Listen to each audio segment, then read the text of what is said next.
what causes downturns more than anything is monetary policy and stupid Fed policy and bank policy. That's caused more problems than anything. They just like to blame tariffs, so you'll get afraid and oppose them.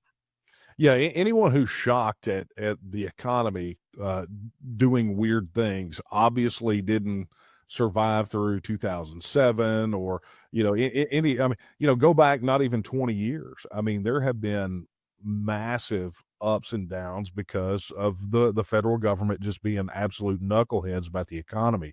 Sure. But I want to ask you this because we've talked a little bit about the rates, and Trump's tariff is targeting about 60 different nations. I think the top is somewhere around 54%.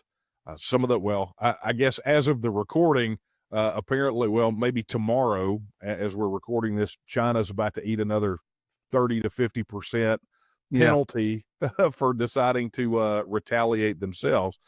But, do you think that this is where Trump is with this? Do you think he's pulling pages out of Harding's America First playbook?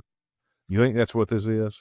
I hope so. I need to send him a copy of my book so he can read it about Harding. And one of the things they'll say about and I've seen these memes on Twitter and all this, and you've probably seen them all over social media. People put up these stupid memes, and they say every time we raised tariff, we had a depression, and tariff of abominations and Smoot-Hawley and that kind of thing.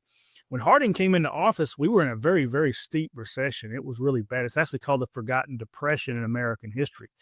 15.5% inflation, 12 to 19% unemployment. After coming out of World War I, the adjustment, they immediately raised tariffs in 1921 and 1922 with the Emergency Tariff Act and Ford and McCumber in 1922. So I always ask people that question. I say, if tariffs cause depressions, then explain the Roaring Twenties.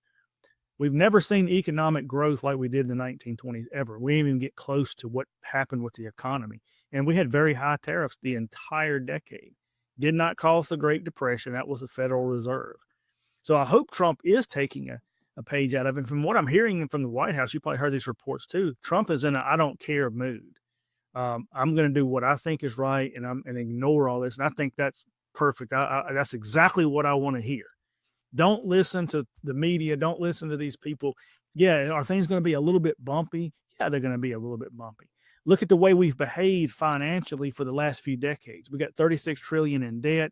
We've been very fiscally irresponsible. The stock market's coming down, I think, because it's overblown. Yeah. That Democrats always goose everything and pump it up while they're in power. And of course they lose. The Republicans come in and it starts to settle back down. It's a correction. And I think that's what we're seeing now. You just got to hold on. You can't implement a policy and then 2 days later undo it because things didn't go well. I mean, stick with it. Reagan the same way.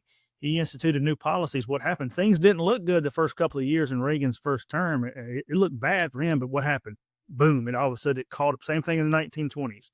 And once it started going, it went straight up.